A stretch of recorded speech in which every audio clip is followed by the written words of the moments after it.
کہ میری تصویر فرشتے نے نبی پاک علیہ الصلوۃ والسلام کے سامنے پیش کی شادی سے پہلے کہ یہ آپ بسم اللہ الرحمن الرحیم السلام علیکم ورحمۃ اللہ وبرکاتہ۔ دوستو بھائیو، نبی پاک علیہ الصلوۃ والسلام کی تمام ازواج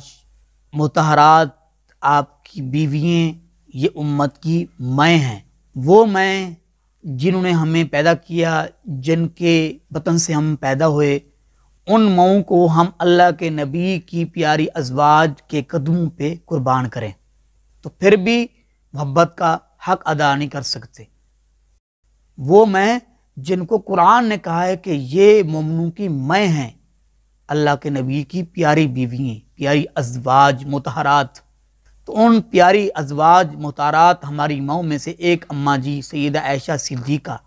طاہرہ مطہرہ رضی اللہ تعالی عنہا بیان کرتی ہیں کہ میں فخر نہیں کرتی، بطور واقعہ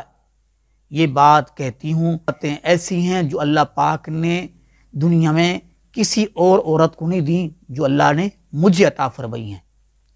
فرماتی ہیں پہلی بات کہ میری تصویر فرشتے نے نبی پاک علیہ الصلوۃ والسلام کے سامنے پیش کی شادی سے پہلے کہ یہ آپ کی بیوی بنے گی۔ سبحان اللہ، کیسی شان ہے عائشہ صدیقہ کی، سبحان اللہ۔ فرماتی ہیں دوسری بات، جب میں 7 سال کی تھی تو میرا نکاح نبی پاک علیہ الصلوۃ والسلام کے ساتھ ہو گیا۔ فرماتی ہیں تیسری بات،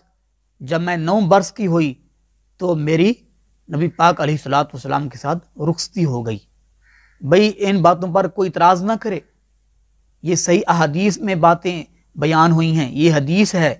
اللہ کے نبی کی بیوی بیان کر رہی ہے، صحابہ کرام بیان کر رہے ہیں۔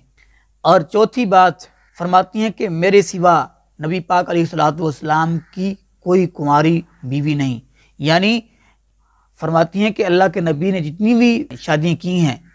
ساری بیوہ ہیں، طلاق یافتہ، تو فرماتی ہیں کہ میں ہی کنواری اللہ کے نبی کے نکاح میں آئی۔ فرماتی ہیں پانچویں بات یہ ہے کہ میرے بستر پر بھی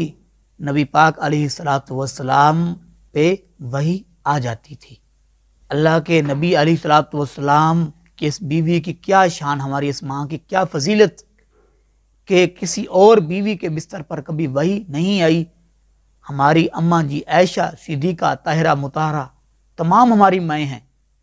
تو ان کے بستر مبارک پر ہم نبی پاک علیہ الصلوۃ والسلام پہ